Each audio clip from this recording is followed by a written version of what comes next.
Welcome back to GDC 2022 with Incredibuild. I am Jim Schultz. I'm the head of community at Incredibuild, and I have a really fun group here right now.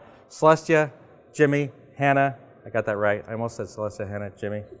No, I think that wouldn't have correct. That would be yeah, we're interested. Either way, it works. Thank you so much for joining here today. You guys are already making me laugh. We haven't even started our conversation yet.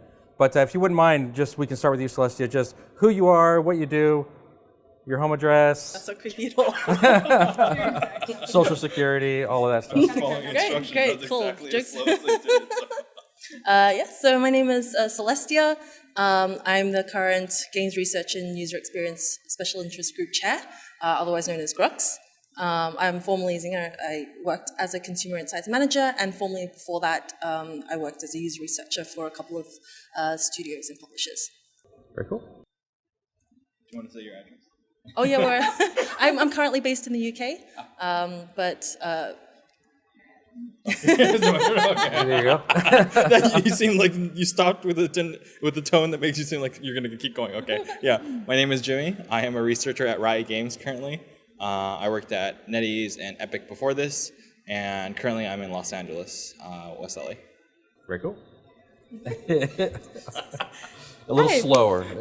My name is Hannah Murphy. I'm a user researcher at Activision. I am from the Midwest and currently in Los Angeles. Yay, my neighbors. Sorry, maybe you can move to LA someday too. No thanks. Wow, that's really fast. UK's pretty Maybe. cool I mean, too, right? LA is a hub for games companies. Well, the three of you were just involved in a roundtable discussion here at GDC. And can you talk a little bit, well, first of all, what was the topic of the roundtable? And then what did we learn? What interesting things, if you can give like a summary of the discussion, how it went. I don't know who would like to start. Maybe Jimmy, since you have it right here. To save a little energy, we could just start with you. Okay, so the roundtable we had was, I think... Confessions of a Games User Researcher? That... So the topic that we had was Confessions of a Games User Researcher, the state of research in games, presented by IGDA. Yeah, very good. So basically, it was just like a discussion between like a bunch of researchers and people who were like adjacent in the community as well, discussing like how research is currently in our industry and field and what it means and like the various problems we might encounter and like the solutions we have found for it. Do you have that? We also differentiate what games user research is compared to market research and QA, which are areas that people commonly misconstrue, and also what it takes to be a games user researcher. So what makes games user research unique is that we're all, not all, but like 3/4 of us are we either have a master's or a doctorate degree, so it's kind of a high bar for entry there. So we are kind of unique in that area. So it was just a conversation about what games user research isn't, what it takes to be a games user researcher, and how you could use that at your company, even if you don't necessarily have the resources for that. Because it looks very different, as you can imagine, at a AAA studio versus like at the indie level. Right. And so when I asked earlier before we started, like, what is a games user researcher? I think the answer was they research users in games. Something like that, right?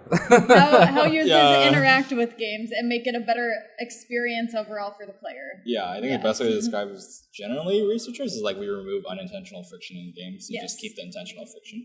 So what does a day in the life look like for a games user researcher? I have 20 hours of meetings a week. 20 hours of meetings. That is not wrong. Yeah, that doesn't include the analysis that you need to do and the observational. Yeah, the average is like I spend 20 hours a week in meetings, and then the rest of that is like kind of consolidating and like thinking about like how do we set up like tests and like studies to understand like how users might feel about like a new feature that we're adding, or like designing surveys, like because our surveys reach out to like thousands of players across like multiple countries to get like their feedback on like the game overall or like stuff we've just implemented. So are you looking at a lot of data, or are you looking at maybe real-time trends, what people are doing and how they're moving around or clicking on things, or there's a combination of lots of things? So it depends on the company, but I think for me it's like a mix of like all of that. Like we do look at like a lot of real-life trends. I also do like a lot of like testing and like just like setting that up and then seeing how players are like interacting with like the product in like real time as they try it for like the first time ever. It also gets used as a strategic, I suppose, instrument to sort of help companies determine, like, for their portfolio, the direction it should go or the direction it is going. User research itself is multiple levels, not necessarily just at the project level, but also at the portfolio and company level. Yeah, so if you ever seen like a roadmap for a game where they say like, we're going to do these things, we most likely had a hand in like helping develop that roadmap. So when do you generally come in, though, to perform research on user research on a game? Is it like at the beta stage, or I would assume all the way through into production as well?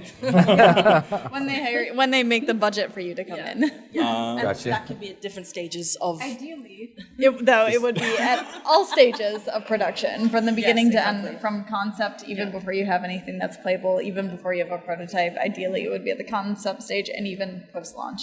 Yeah, so I think right now we could break down the like production cycle in like 4 phases: the ideation phase, pre-production phase, production phase, and post-production. It changes between companies. That's usually like the structure everyone goes with. And right now, most researchers are involved in like pre-production and production. But I think it's like things are slowly trending more towards like involving us earlier and like later as well. So like we have very varied work on like what we're doing. I mean, on top of that, like depending on how early you can get in, sometimes companies are not mature to the stage where they know what research they want. So sometimes a lot of the work, like for you, example, taking stakeholder meetings. For me, it's those meetings were actually like getting to know my stakeholders and understanding what they want and what they are trying to sort of understand for their users, especially from the concept stage.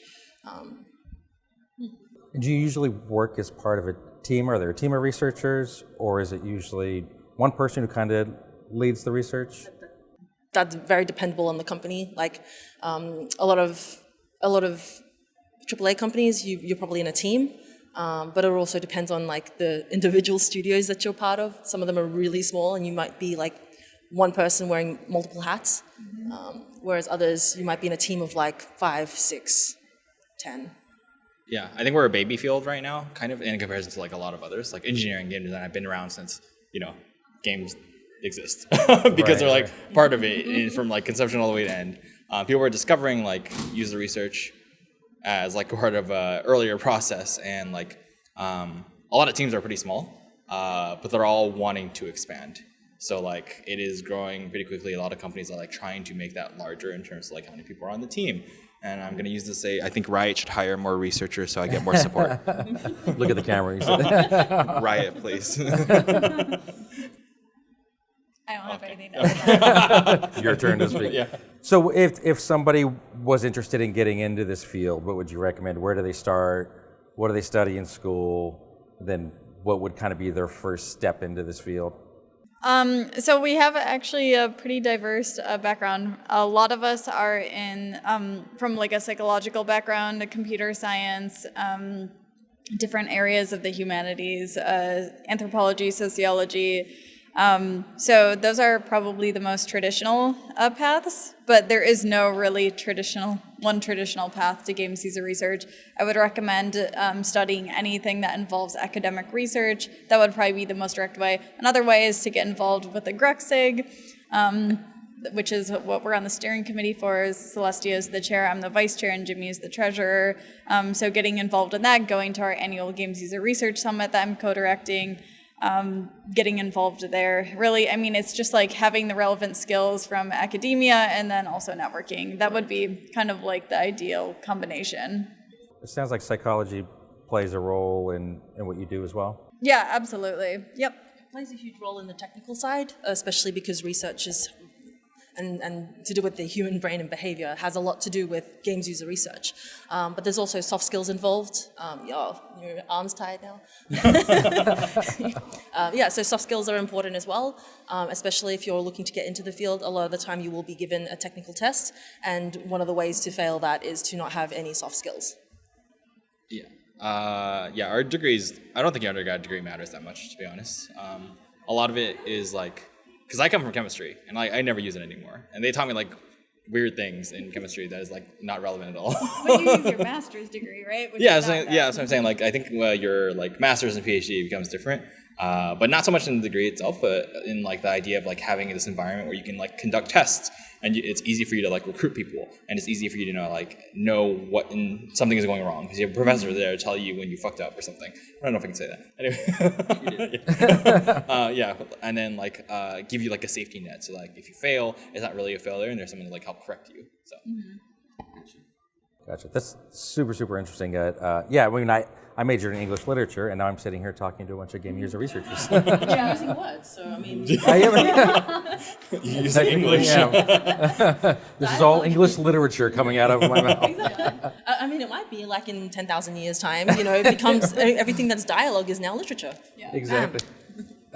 But just for like a really quick example, like my background is in psychology, and then my master's is in media studies. So, and I don't think either of you have a background in media studies, right?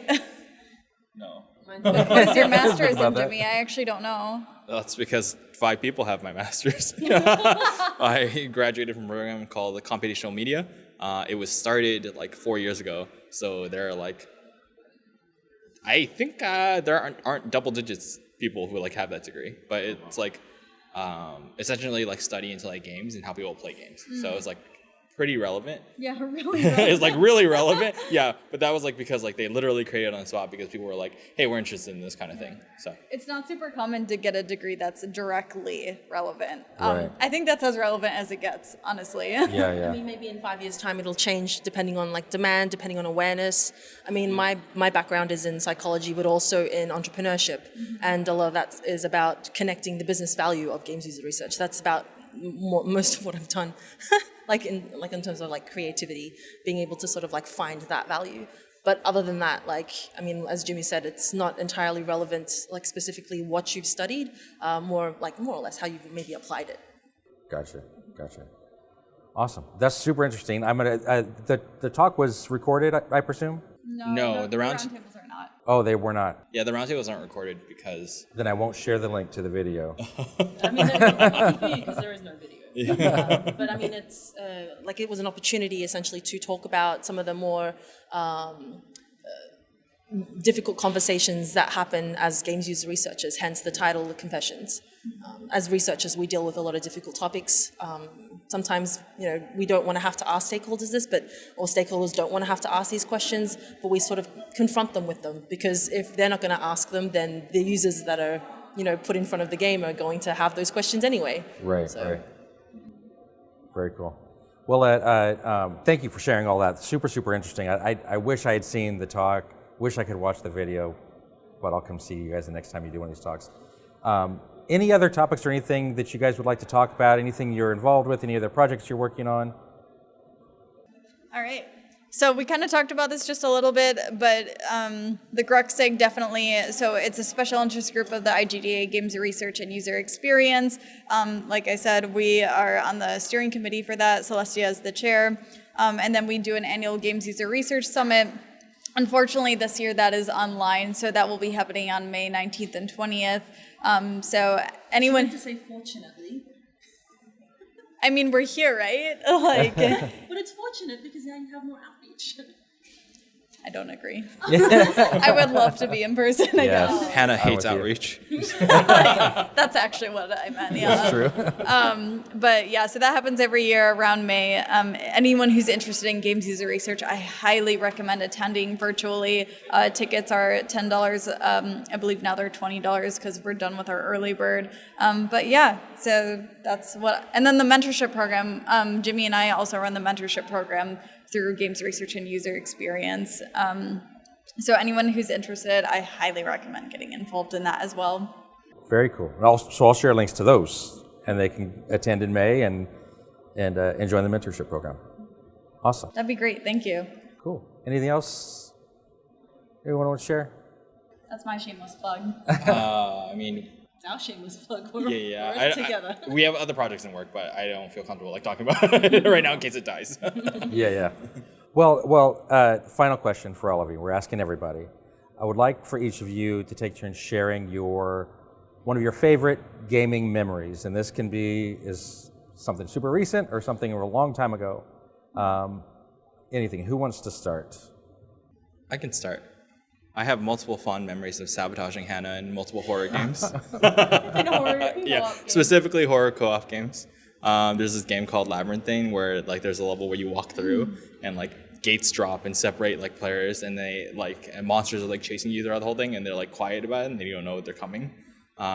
So I met one of them and I didn't say anything to the chat we were in with like 3 other people. I just started running and didn't say left any. me. Yeah, didn't warn anyone at all. You left me and everyone else. Yeah, I dropped every single gate, trapping everyone in different places while I trapped myself in the safe spot with the monster coming towards all of them. So the TLDR is don't play co-op horror games with Jimmy. Yeah. I feel like my memory is a lot more wholesome, and that is Survival of the fittest. and that is how I got into games to begin with because of my older brother. So we both love horror games, Jimmy and I.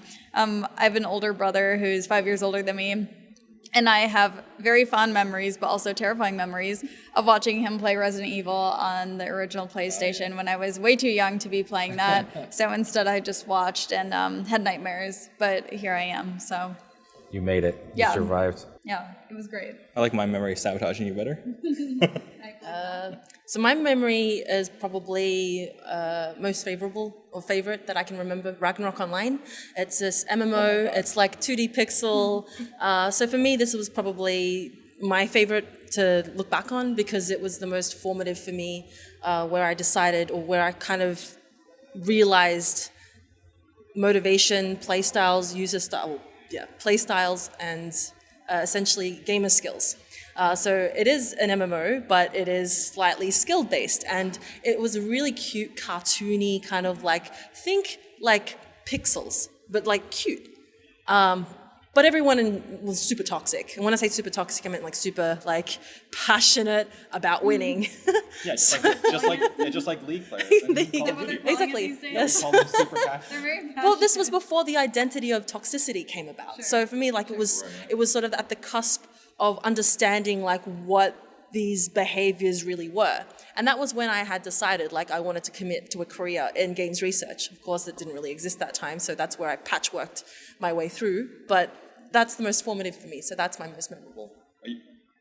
The toxicity made you get into. No, understanding the human behavior. I mean, so this particular, like Ragnarok Online particularly was really interesting because the actual official server wasn't the successful. Yeah, it was like It was the private service. Yeah, I remember playing that. Yeah. Everyone would play the better private servers. servers, yeah. And that was user-created servers that you would join based on like what you liked and wanted out of the game. So those ended up being more popular than the actual official servers. And that, I mean, you know, that's where the user interest comes in because people choose what they want to play. And essentially they didn't want to leave the game, but the actual game, like there was no auto loot in that game, okay? And when you went to MVP, so when you went to do these big bosses, world bosses, you could get griefed.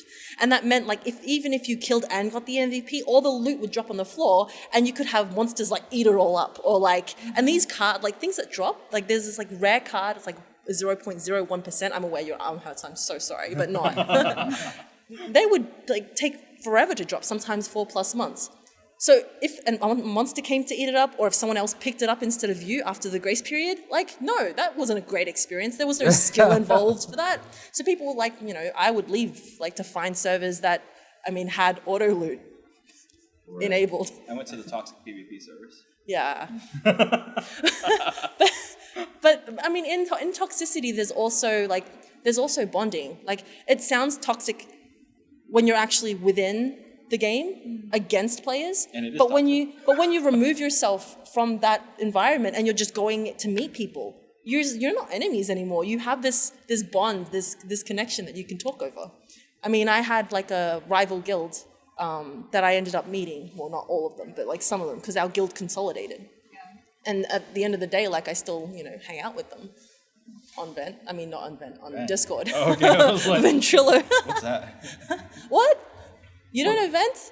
Oh. All 3 of you kind of kept the trend going. Everyone we've asked that question to, their experience, their favorite experience wasn't really tied to the game itself, but it was tied to the interactions with other people with the games, which is super, super interesting. Yeah, I think we all displayed our character. Yeah. I mean, you probably do get people who like solo games, but I mean, the likelihood of maybe them wanting to talk out in public might be when less. we talked about somebody was playing a solo game, but it was they were playing together, and they were playing Dark Souls, I think, and they would sit next to each other, and then if they died on a mission, they hand the controller to the friend, and the friend would try to get past that part. If not, they would just keep trading it, and I get to play the full life, and then now it's your turn to do it. So they were still using social interactions. That was her memory, was playing that with a friend. Is that really a solo game then? Because It is a solo game. play it too. No, it's like we did it's that like with viewing. Resident Evil. Yeah. Yeah, we have played Resident Evil 8 on Oh, my yeah, couch exactly, and yeah. just, like, I passed the count that. controller. I count that as secret multiplayer. That's not just like Death's like no, because Dark Souls not also secret has, Don't multiplayer. they have like the little messages that come up like from people who have played it previously? Like For Dark Souls? Elden Ring kind of. Yeah, and always says finger butthole and stuff like that. It's not helpful. Or like there's a popular sign called dog, and it's it's on turtles. But it's user created. So I mean, it's user created. I don't feel especially connected. That is not the case with Resident Evil. I did not see You sound anything very like that. passionate about it. Because they put it on like You remember stupid. finger butthole. Because it's everywhere. It's like the only sign. It's like 80% of the sign. But that's the memory that Why? you have. Because I need to hear about this later. I have no idea what that. It's not the case in other. But even with solo like, games, it seems like solo the memories that we create, like that we tend to remember and create ourselves or for ourselves, are ones that not the intended ones that developers sort of have. yeah, for it's the us, ones where I get to sabotage my ones friends.